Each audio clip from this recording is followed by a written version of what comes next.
j'étais vraiment convaincu que j'allais le faire, que j'allais prendre une vidéo juste après, j'allais en faire une le lendemain, le surlendemain, j'étais prêt à en faire tous les jours. Mais malheureusement, j'ai eu que des galères en fait. J'ai... Mais en fait, tout d'abord, euh, mon micro a décidé de ne plus fonctionner. C'est-à-dire que vous voyez que je suis plus du tout au même endroit. En fait là je suis chez mes parents, donc à la campagne, donc dans ma chambre, enfin c'est ma chambre chez mes parents. Et la première vidéo que j'ai tournée en fait je l'ai fait chez moi, donc dans mon appartement étudiant. Ce qui fait que j'ai pas du tout le même matériel, j'ai le même micro, mais c'est pas le même ordinateur. J'ai un pied, j'ai des enceintes, j'ai tout ce qu'il faut. Donc quand j'étais chez moi à Paris, dans mon appartement étudiant, je branche mon micro dans mon ordinateur. Sauf que je sais pas pourquoi. Mon ordinateur a décidé de ne plus alimenter le micro, donc je pouvais juste plus l'utiliser. C'était trop bizarre. C'était assez incompréhensible. Mais le fait est que maintenant que je suis rentré chez moi, que j'ai récupéré les fils, parce que entre temps j'ai perdu les fils, je les ai récupérés, tout va bien, tout va mieux. Je vous fais une vidéo maintenant et je m'excuse d'avoir mis autant de temps, vraiment, je suis désolé.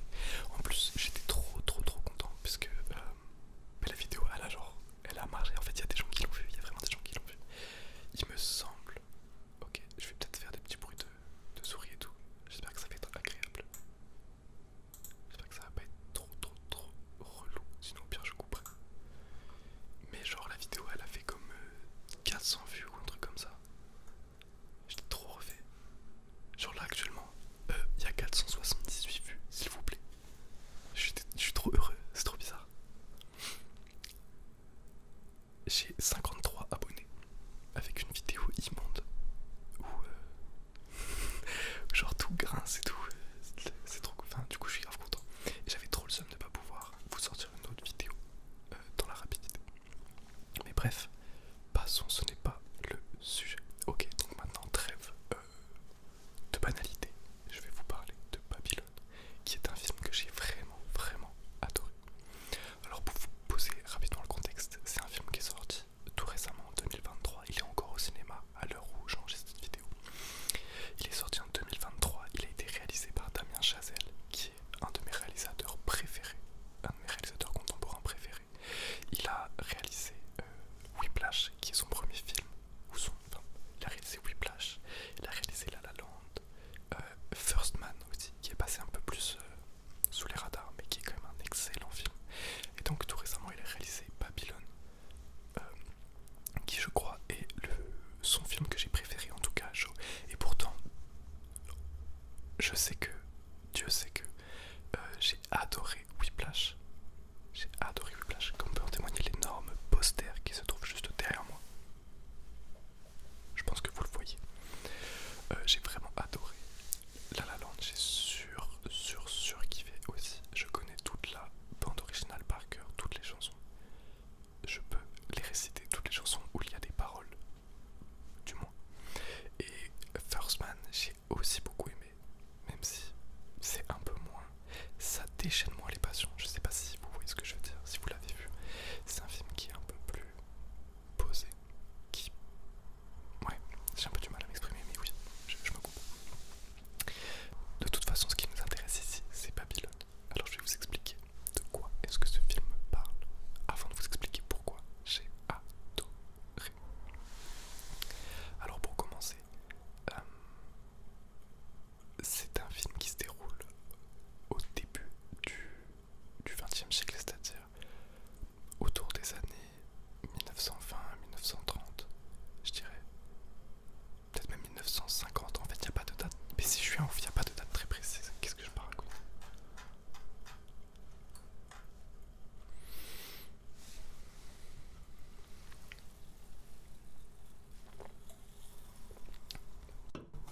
Merde.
Calva, Diego Calva, un acteur mexicain, qui, les deux personnages en fait sont très liés.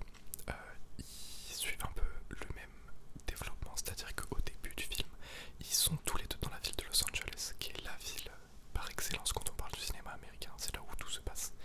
Ils sont tous les deux à Los Angeles, mais tout en bas de la pyramide sociale, c'est-à-dire que ils ne travaillent même pas dans le cinéma, alors que ça va être leur objectif pendant tout le film.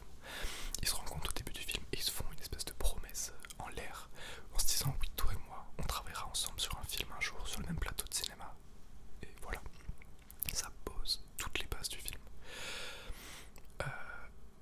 Nelly Laroy, donc le personnage de Margot Robbie, est déterminée à devenir une actrice célèbre, une star. Et le personnage de Manny Torres, lui, on sait qu'il veut travailler dans le cinéma, c'est son rêve, il l'explique très bien dans une des premières scènes du film, mais on ne sait pas vraiment quel rôle il a envie d'avoir. Il mentionne pas vraiment le fait qu'il soit un acteur, pas vraiment le fait qu'il ait envie d'être un réalisateur. Il a envie de travailler dans le monde du cinéma, mais on ne sait pas vraiment dans quoi précisément.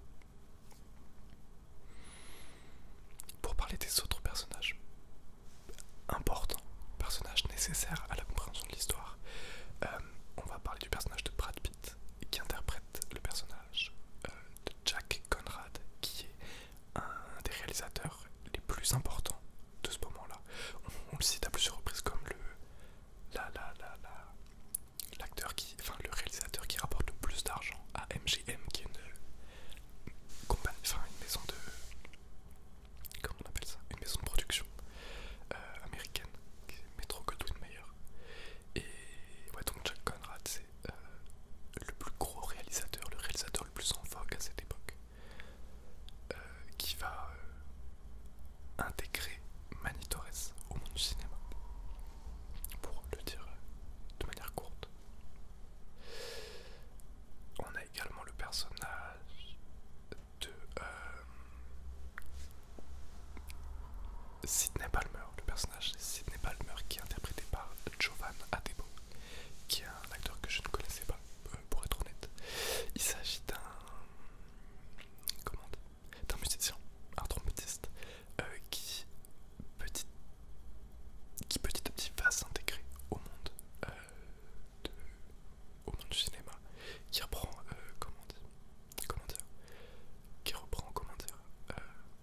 qui va s'intégrer petit à petit au monde du cinéma. Et le dernier personnage vraiment important, il s'agit de Lady Fei Zhu, qui est interprétée par Lee Jun-Lee, qui est quelqu'un qui cherche également à évoluer dans le milieu du cinéma, aux côtés de Margot Robbie, aux côtés de Manny Torres. On va voir que ça va peut-être s'avérer un petit peu plus compliqué pour elle. Enfin, on va pas le voir, vous le verrez si vous décidez de regarder le film. Alors comment vous en parler? Je vais tout simplement vous raconter pourquoi j'ai adoré ce film. Dans un premier temps, c'est un film qui parle de cinéma. Moi, c'est quelque chose qui me passionne. Et au fond, je crois que c'est Karim Debache qui a dit ça dans une de ses vidéos à l'ancienne, mais les gens qui font des films sont passionnés de cinéma. Alors quand ils font des films, ils parlent forcément de ce qu'ils connaissent, de ce qu'ils vivent au quotidien. Alors c'est impossible que quelqu'un fasse un film sans parler de cinéma, sauf que d'habitude, c'est des choses qui sont faites de manière indirecte, par des métaphores, par des représentations. Ici, rien n'est caché. Enfin, si, forcément il y a des choses cachées, il y a des choses qu'il faut aller chercher, qu'il faut aller creuser. Mais pour le coup, on nous parle de cinéma directement, sans passer par des énigmes ou sans se creuser la tête. On nous livre les choses directement. Et je trouve ça hyper intéressant, parce qu'on peut voir que le réalisateur s'éclate, qu'il adore ça. Il y a des plans de fou. Je pense notamment à des plans de bataille, parce qu'à un moment dans le film, il y a un des personnages qui fait un film d'époque, un film de chevalier, où on voit deux foules qui s'affrontent, où c'est supposé être des figurants, mais qui du coup vont se battre, et le réalisateur il filme ça d'une manière incroyable. Je pense notamment à un plan où on voit une caméra intradigétique, donc la caméra du réalisateur dans le film, derrière cette caméra, ensuite là, ça s'élève, genre c'est trop beau, c'est incompréhensible si vous avez pas vu le film. Mais si vous l'avez vu, vous savez de quoi je parle, je pense. C'est un plan qui est quand même marquant. Genre à ce plan là, il y a toute la partie où Margot Robbie tourne son premier film. C'est incroyable et on voit que, enfin je sais pas, il arrive à rendre ce truc hyper fun. Il y a aussi la, enfin c'est incroyable. Il y en a aussi le montage à la fin du film. Si vous l'avez vu, vous savez de quoi je parle encore une fois. La vérité, j'ai pleuré. Hein. Genre à la fin. Comment le dire sans spoiler? En fait, il y a un espèce de montage. On revoit plein de choses. On voit des choses du film, des choses qui sont pas du film. Avec une musique de fou. D'ailleurs, je vais parler de la musique dans quelques instants. Et je sais pas, genre ce montage-là, ce moment m'a ému au plus profond de moi. J'ai pleuré sur des carrés de couleurs, quoi. C'était assez aberrant. Mais c'est pour vous dire à quel point j'ai vraiment adoré. Et oui, du coup, j'ai dit qu'il fallait que je revienne sur la musique. Effectivement, j'en ai pas parlé au début, mais le compositeur c'est Justin Hurwitz, qui est le même compositeur que sur La La Land, que sur Whiplash et que sur First Man. Et que même sur son... Il y a un film qui date de plus longtemps que j'ai pas eu l'occasion de voir, mais où genre qu'il a fait à l'école et tout. Mais où c'est déjà Justin Hurwitz qui gère la bande originale. Et c'est incroyable. Vraiment, c'est un compositeur de fou furieux. En fait, il a écrit des thèmes pour ce film qui sont parfaits. En fait, je trouve qu'il n'y avait pas... Enfin, je vois pas comment il aurait pu faire mieux. C'est des trucs, quand je les ai écoutés, enfin quand je les ai entendus plutôt, avant de voir le film, je me disais mais comment on peut écouter ça quoi dans la vie de tous les jours? Le truc est insupportable. Et en fait, ça match carrément l'énergie du film. C'est très dur à expliquer, c'est un truc de synesthésie, je sais pas comment vous dire mieux que ça. Mais ça rend vraiment incroyablement bien. Pardon, j'ai juste regardé si ça filmait toujours, j'ai eu un petit doute. Ouais, Justin Hurwitz vraiment, il rend le film incroyable, incrédible. Mes petits... Bien sûr, il y a le thème Manny et Nelly's thème, j'imagine que... Je crois que ça s'appelle comme ça, qui est incroyable, qui est hyper iconique. Mais il y a aussi la musique d'intro, la première scène là qui dure une éternité. La BO est incroyable, je l'ai écoutée juste en sortant du cinéma. J'avais un sourire de fou furieux. C'était vraiment... La BO est incroyable, je surkiffe. Et également une petite mention de la chanson de... Comment ça s'appelle? De Lady Feizu exactement.